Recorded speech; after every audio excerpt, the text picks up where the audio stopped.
अस्सलाम वालेकुम गाइस। दोस्तों आज की वीडियो में देखेंगे इंडिया के दो सिटी हैं जो कि एक है नोएडा और दूसरा है गुरुग्राम। बिल्कुल। और इनमें कौन सा सिटी बेहतर है और इनका कंपैरिजन देखेंगे जो कि दोनों ही इंडिया के अंदर है। तो आइए देखते हैं। Let's go.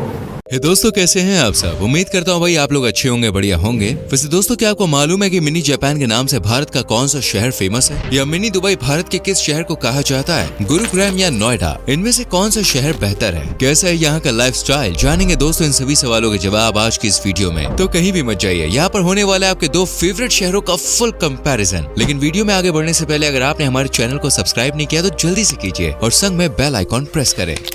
शुरुआत किए तो सबसे पहले इन शहरों के नाम को लेकर चल रहे कंफ्यूजन को दूर कर देते हैं। दरअसल नोएडा के नाम को लेकर तो भाई सब क्लियर रहते हैं, लेकिन गुरुग्राम के नाम को लेकर अक्सर लोगों के दिमाग में कई सारे सवाल शुरू हो जाते हैं। कोई इसे गुरुग्राम कहता है तो कोई गुड़गांव। असल में दोस्तों गुरुग्राम ही गुड़गांव है। जी हाँ, दरअसल गुरुग्राम का नाम पहले गुड़गांव हुआ करता था, लेकिन 27 सितंबर 2016 को केंद्र सरकार के ऐलान के बाद इसका नाम गुरुग्राम कर दिया गया। हालांकि आज भी ज्यादा लोग इसे गुड़गांव के नाम से ही जानते हैं। Location and area. नोएडा की लोकेशन की बात की जाए तो ये उत्तर प्रदेश के गौतम बुद्ध नगर जिले में बसा हुआ है। वही गुरुग्राम हरियाणा का हिस्सा है। हालांकि ये दोनों ही शहर राजधानी दिल्ली एनसीआर का हिस्सा है। नोएडा शहर के एरिया की बात करें तो ये 203 किलोमीटर स्क्वायर के क्षेत्रफल को कवर करता है। वहीं गुरुग्राम 732 किलोमीटर स्क्वायर के एरिया में फैला हुआ है। ट्रांसपोर्ट। गुरुग्राम या नोएडा जाने के लिए सबसे पहले आपको ट्रांसपोर्ट की जरूरत पड़ेगी। अब अगर आप आसपास के शहरों से या जिलों से बिलोंग करते हैं तो आप ट्रेन, लोकल बस या टैक्सी की मदद से यहाँ पहुँच सकते हैं। लेकिन अगर कहीं बाहर से हैं तो उसके लिए आपको प्लेन की जरूरत पड़ेगी।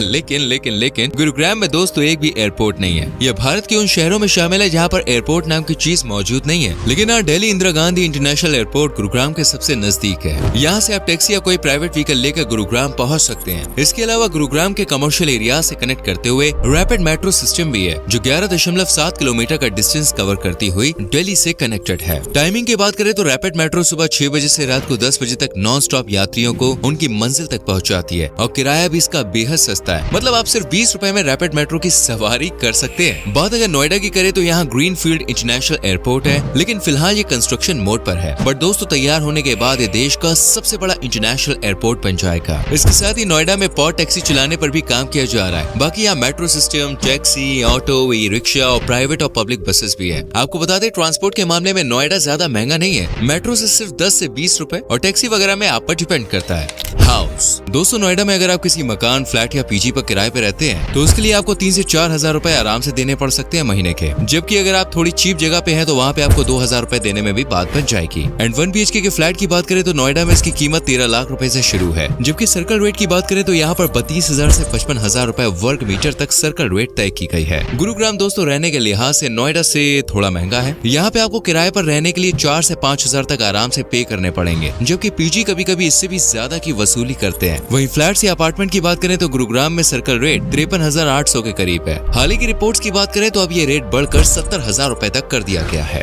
Job and new setup. अब अगर आपके पास दोस्तों पहले से जॉब ऑफर है तब तो अच्छा है, लेकिन अगर ऐसा नहीं है तो भाई जॉब तो लगेगी नहीं। वैसे बिजनेस सेटअप का प्लान है तो चिंता मत कीजिए, ये भी समझाएंगे। जॉब के लिए दोस्तों नोएडा में टॉप 5 कंपनीज की बात करें तो उनमें ओप्पो, वीवो, LG, हायर और सन वोडा शामिल है। इसके अलावा यहाँ पर TCS, Infosys, Microsoft, NIIT technologies, adobe and Oracle जैसी 475 से ज्यादा IT कंपनियां मौजूद है। जबकि नोएडा को मेडिकल सेक्टर के लिए भी खास जाना जाता है। नोएडा में ऑटोमोटिव कंपनीज में जॉब के लिए एम्प्लॉयज को 20 से 40,000 रुपए पर महीना दिया जाता है, जबकि IT सेक्टर में जाने वाले युवाओं को 50 से 70,000 के बीच। नोएडा में मीडिया सेक्टर भी खूब फल फूल रहा है। आज तक न्यूज 18 और रेडियो मिर्ची जैसे बड़े बड़े मीडिया हाउसेस के सेटअप नोएडा में ही है, जिनमें एम्प्लॉयज की सैलरी हजारों रुपए से शुरू होकर लाखों रुपए तक जाती है। बात अगर गुरुग्राम की करें तो दोस्तों गुरुग्राम ने भी तेजी से तरक्की हासिल की है। गुरुग्राम को हरियाणा की इकोनॉमिक कैपिटल भी कहा जाता है। ये शहर मेडिकल, टेक्नोलॉजी और बैंकिंग सेक्टर के लिए जाना जाता है। गुरुग्राम को इंडिया का one of the leading commercial hub भी कहा जाता है, जहां दूर दूर से युवा जॉब के लिए पहुंचते हैं। प्रेजेंट टाइम में गुरुग्राम में कुल 500 से ज्यादा छोटी बड़ी कंपनीज मौजूद है। यहाँ पर Tata consultancy, SCL technologies, tech Mahindra, Oracle जैसी कंपनीज मौजूद है। साथ ही यहाँ Microsoft, Google, Tata, Wipro, Cisco और इन्फोसिस जैसी कंपनीज के हेडक्वार्टर्स भी है। फार्मा कंपनियों में भी गुरुग्राम की कई कंपनी फेमस है। इसके अलावा यहाँ का बैंकिंग सेक्टर भी दोस्तों लाजवाब है। वैसे अगर आप बिजनेस सेटअप करना चाहते हैं तो इसके लिए गुरुग्राम और नोएडा दोनों ही बेस्ट है, लेकिन प्रायोरिटी आप नोएडा को दे सकते हैं। ऐसा इसलिए क्योंकि नोएडा का नेचर न्यू बिजनेस को वेलकम करता है, जबकि गुरुग्राम में आपको इसके लिए स्ट्रगल करना पड़ सकता है। दूसरा, बारिश के मौसम में गुरुग्राम किसी नदी से कम नहीं लगता, क्योंकि यहाँ पर जगह जगह पानी भर जाता है, जबकि नोएडा के साथ ऐसा बिल्कुल भी नहीं है। नोएडा का ट्रांसपोर्ट सिस्टम भी बेस्ट है, जबकि गुरुग्राम इसमें थोड़ा पीछे है। फूड, चलिए अब इतनी चर्चा हो गई तो दोस्तों जरा खाने पीने की भी बात कर लेते हैं। तो दोस्तों सबसे पहले बात करते हैं नोएडा की। दोस्तों नोएडा में खाना बेहद ही सस्ता है, मतलब आप 100 रुपए से 120 रुपए पर प्लेट में अपना पेट खुश कर सकते हैं। इसके अलावा दादी की रसोई पर आपको सिर्फ 5 रुपए में, जी हाँ सिर्फ 5 रुपए में भरपेट भोजन मिल जाएगा। लेकिन गुरुग्राम में खाने के लिए आपको थोड़ा ज्यादा जेब ढीली करनी पड़ेगी, क्योंकि यहाँ एक दिन के भोजन के लिए 500 से 1000 रुपए कहाँ चले जाते हैं पता ही नहीं चलता। बाकी यहाँ कोई दादी की रसोई भी नहीं है, इसलिए गुरुग्राम का खाना थोड़ा महंगा है।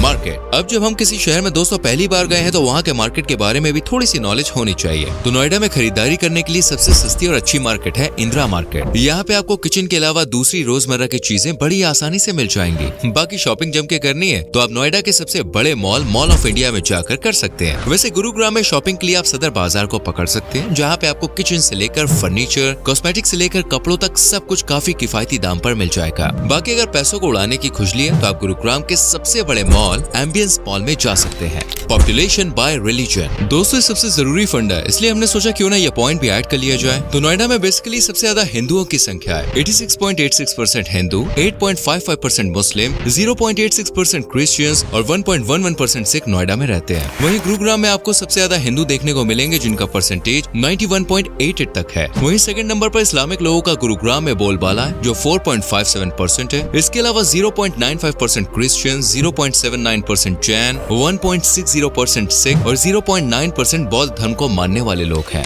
न्यू प्रोजेक्ट्स, अब क्योंकि ये दोनों ही शहर भारत की जान है, दोनों का ही भारत को विकसित करने में तगड़ा वाला योगदान है, इसलिए राज्य सरकार से लेकर केंद्र सरकार इन दोनों ही शहरों में समय समय पर नए प्रोजेक्ट्स पेश करती रहती है। साल 2023 की ही बात करें तो नोएडा में पब्लिक ट्रांसपोर्ट और सड़क नेटवर्किंग का जाल फैलाने की तैयारी है, ताकि लोग पब्लिक ट्रांसपोर्ट का यूज करें और नोएडा को जाम के जाल से बचाया जा सके। इसके अलावा दोस्तों 43,000 करोड़ की लागत के साथ न्यू नोएडा को बसाने की भी तैयारी शुरू हो चुकी है। वहीं बात करें गुरुग्राम की तो यहाँ मेवात फीडर पाइपलाइन परियोजना प्रोजेक्ट जो 2027 तक पूरा हो जाएगा, इसकी भी तैयारी दोस्तों बढ़िया तरीके से चल रही है। साथ ही हुडा सिटी सेंटर से ओल्ड गुड़गांव होते हुए साइबर सिटी तक गुरुग्राम मेट्रो परियोजना और हेली हब जैसी परियोजनाओं पर सोच विचार किया जा रहा है।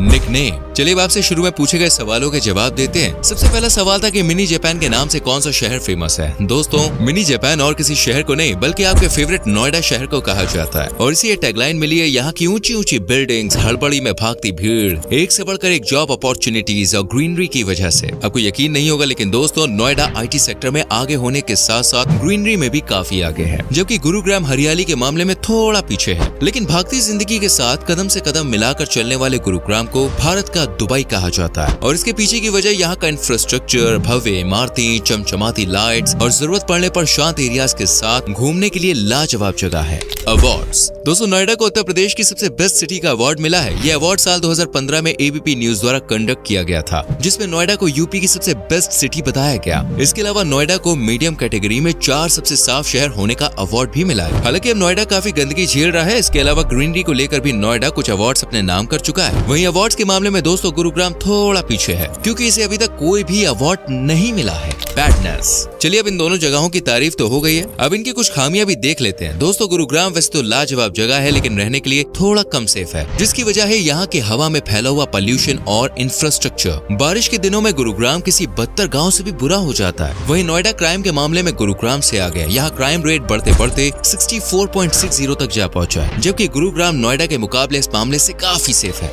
टूरिस्ट स्पॉट्स, चलिए दूसरे शहर में गए ही हैं तो वहाँ पे जरा घूम भी लीजिए। क्या पता आपको भी वीकेंड पर घूमने का मन कर गया। तो भाई सबसे पहले हम बात करते हैं नोएडा की। क्या पता आपको भी घूमने का मन कर जाए। नोएडा में यूँ तो घूमने के लिए बहुत कुछ है, लेकिन मेन जो है वो है वर्ल्ड्स ऑफ वंडर। यहाँ बच्चों के संग जाइए भाई साहब, मजा ही आ जाएगा। असल में ये एक पार्क है जहाँ 500 से 1000 रुपए के टिकट में आप फुल मस्ती कर सकते हैं, और अगर आप खाने पीने के शौकीन है तो ब्रह्मपुत्र मार्केट की चाट तो आपको दीवाना ही बना देगी। नोएडा का गोल्फ कोर्स पक्का आपको सिंगापुर की याद दिलाने वाला है। स्नो वर्ल्ड तो वही बैठे बैठे आइलैंड की सैर करवा देगा। सर्दियों में यहाँ ज्यादातर टूरिस्ट घूमने के लिए आते हैं। बाकी अगर गर्मियों में भी सर्दियों वाली फीलिंग चाहिए तो आप नोएडा के स्नो वर्ल्ड में आ सकते हैं। इसके अलावा शांति और हरियाली के साथ टाइम स्पेंड करना है तो बोटैनिकल गार्डन बॉस लाजवाब है। और हाँ, एक बार भाई किड्ज़ानिया जरूर जाइएगा। चलिए अब गुरुग्राम को देखते हैं कि क्या है घूमने को। तो भाई गुरुग्राम में है किंगडम ऑफ ड्रीम्स, जिसकी लाइटिंग देखकर दिल मतलब गार्डन गार्डन हो जाता है। वहीं साइबर हब तो बॉस टेक्नोलॉजी की दुनिया का अवतार है, और अगर आपने यहाँ पे दमदम झील देख ली भाई, फिर तो प्रकृति से प्यार हो ही जाएगा, कभी बाहर निकलने का आपका मन भी नहीं करेगा। वैसे दोस्तों एम्बियंस मॉल जरूर जाइएगा, बच्चों के लिए मस्ती मजा तो भाई यही छुपा है। तो दोस्तों ये थे वो दो शहर जो भारत में अपनी अलग पहचान रखते हैं। यहाँ विकास में दिन दुगनी और रात चौगनी तरक्की है। वेल, अगर आप इनमें से किसी शहर से हैं तो कमेंट करके जरूर बताइएगा। और तो जी गाइस, आपने देखा ये इंडिया के बहुत ही पावरफुल सिटीज हैं, जो कि दो हैं, नोएडा और गुरुग्राम। दिल्ली के बाद यही आते हैं ना, दिल्ली के बाद यही आते हैं, लेकिन इनके अंदर एक जो कि नोएडा है वो सबसे ज़्यादा पावरफुल है, क्योंकि उनके अंदर ज़्यादा कंपनीज हैं, माइक्रोसॉफ्ट और गूगल वगैरह, क्योंकि वीवो मोबाइल जितने भी उनके पास हाँ, आते हैं, ओप्पो वगैरह सारा कुछ सब कुछ उनमें आता है। और वो ज़्यादा बेटर है क्योंकि ज़्यादा जीडीपी बना रहा है और इकॉनमी बहुत ज़्यादा ग्रोथ कर रही है। और दूसरी तरफ अगर देखा जाए तो गुरुग्राम भी इतना वीक नहीं है, वो भी अच्छा है। ट्रैवलिंग के लिहाज से नोएडा भी अच्छा है, ट्रैवलिंग- गुरुग्राम भी अच्छा है। लेकिन एक प्रॉब्लम है कि अगर उसके अंदर बारिश आती है तो वहाँ पर ऐसे हो जाता है जैसे कि नहर वाला सिस्टम हो जाता वो है। गुरुग्राम में वो गुरुग्राम में लोगों के लिए चलना मुश्किल हो जाता है, ट्रैवल सिस्टम करना बहुत ही मुश्किल हो जाता है, क्योंकि बारिश के ये कंट्रोल असल में गवर्नमेंट को थोड़ा इसके ऊपर वर्क करना चाहिए कि ये भी सिस्टम अच्छा होना चाहिए कि बारिश आए और पानी का निकास अच्छे तरीके से होना चाहिए। लेकिन कुछ मिस्टेक्स भी होती हैं, ज़ाहिर है वो आहिस्ता आहिस्ता इम्प्रूव होती हैं, लेकिन एकदम से जापान की तरह तो नहीं बन जाएगा, लेकिन आहिस्ता आहिस्ता ये कंप्लीट हो। खाने के लिहाज से देखें वो भी नोएडा का अच्छा था। नोएडा के अंदर मतलब कीमत उधर ज्यादा है, कीमत ज़्यादा है, लेकिन खाना भी अच्छा देते हैं। अगर कीमत ज़्यादा चार्ज करते हैं तो उसके मुकाबले में खाने भी अच्छे प्रोवाइड किए जाते हैं। ये बहुत अच्छी बात है, क्योंकि पैसा मैटर नहीं करता, चीज़ क्वालिटी वाली होनी चाहिए, वो मैटर करती है। तो आई होप कि आपको वीडियो अच्छी लगी होगी। और अगर वीडियो अच्छी लगी तो वीडियो को लाइक करो, एंड नहीं तो चैनल को सब्सक्राइब करके जाना। तो इस वीडियो का लिंक हमने नीचे डिस्क्रिप्शन में दिया हुआ है, आप इनको जाके जरूर फॉलो करें। तो फिर मिलते हैं नेक्स्ट वीडियो में, तब तक के लिए अल्लाह हाफिज़।